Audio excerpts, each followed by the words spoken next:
చరిత్రలో మనకు తెలియని విషయాలు లేదా మర్చిపోయే విషయాలు చాలానే ఉంటాయి.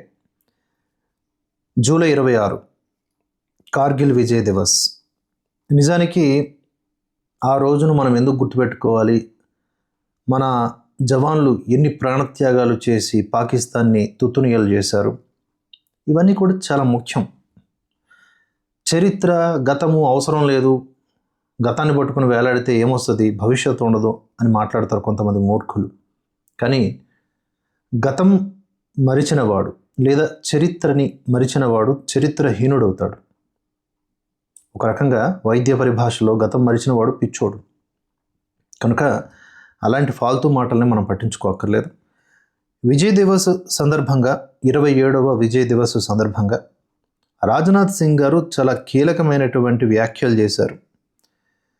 పాకిస్తాన్తో మనం చర్చలు జరపడం అంటూ ఉంటే అది కేవలం అది ఆక్యుపై చేసిన మన కశ్మీర్ గురించి మాత్రమే తప్ప, అది నువ్వు ఎప్పుడు వదిలి వెళతావు అనే ఉద్దేశంతో మాట్లాడడం తప్ప ప్రత్యేకించి దాంతో ఎలాంటి చర్చలు ఉండవు అని చెప్పి మన రక్షణ మంత్రి రాజ్నాథ్ సింగ్ గారు మరొక్కసారి గట్టిగా నొక్కి చెప్పారు.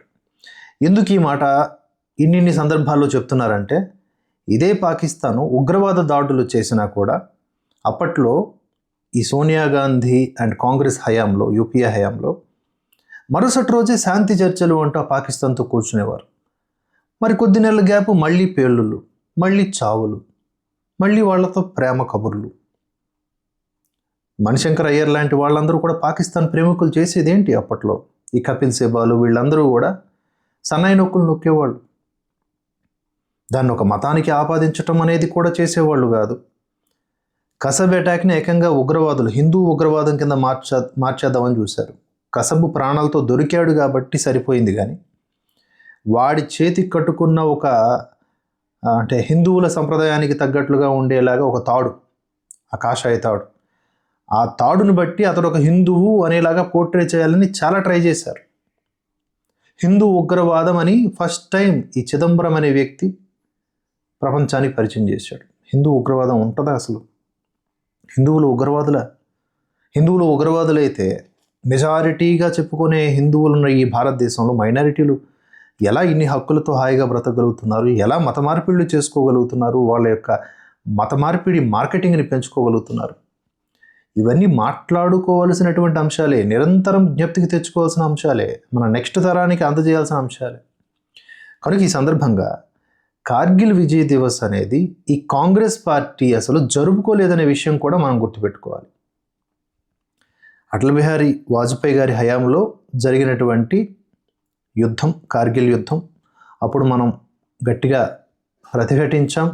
మన వీర జవాన్లందరూ కూడా వారి పోరాట స్ఫూర్తితో మనకు గొప్ప విజయాన్ని అందించారు. 1999లో ఎన్డీఏ నేతృత్వంలో జరిగింది అది.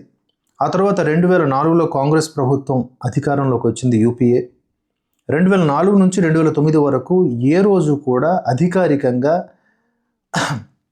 కేంద్ర మంత్రిత్వ శాఖల స్థాయిలో వేడుకలు జరపలేదు. అంటే ఎంత నీచమైన రాజకీయాలు నిరుపుద్ది చూడండి. అలా చేస్తే మళ్ళీ అటల్ బిహారీ వాజ్పేయి మళ్ళీ ఎన్డీఏకి పేరు వచ్చేస్తుందని చెప్పేసి ఏది రాజకీయం చేయాలి, ఏది దేశోన్ముఖంగా ఉన్నప్పుడు మనం దానికి అతీతంగా వ్యవహరించాలి, ఈ బేసిక్ నాలెడ్జ్ లేకుండా అంత నీతిమాలినటువంటి రాజకీయాలు చేస్తారు. అందుకనే వీళ్ళంటే చాలా వరకు జనాలకు చిరాకు, కోపం కూడా. ఆ అసహనంతోనే, ఆ ఆవేశంతోనే వాళ్ళని ఇప్పటికీ కూడా పక్కన పెడుతూ ఉన్నారు. ఏదన్నా ఇబ్బంది ఉంటే మోదీ గారిని గట్టిగా ప్రశ్నించైనా సరే ఆ ఇబ్బందుల్ని పరిష్కరించుకోవాలనుకుంటున్నారు, కానీ మోదీకి ప్రత్యామ్నాయంగా ఇంకెవరు అనేటటువంటి ఆలోచన ప్రజలు చేయలేకపోతున్నారు ఇప్పటికీ. అంటే ఈ కాంగ్రెస్ హయాంలో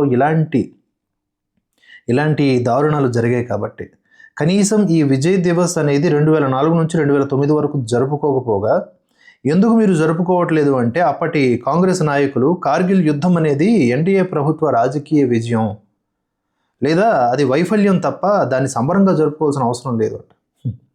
అంటే మన జవాన్లు ప్రాణత్యాగం చేసి మనకు అందించిన విజయాన్ని కూడా వీళ్ళంతటి నీచమైనటువంటి మాటలు మాట్లాడతారంటే, ఈవెన్ సర్జికల్ స్ట్రైక్స్కి ప్రూఫ్స్ అడిగారు. ఆపరేషన్ సింధూర్ విషయంలో మనం ట్రంప్ కాళ్ళు పట్టుకున్నామని మాట్లాడారు.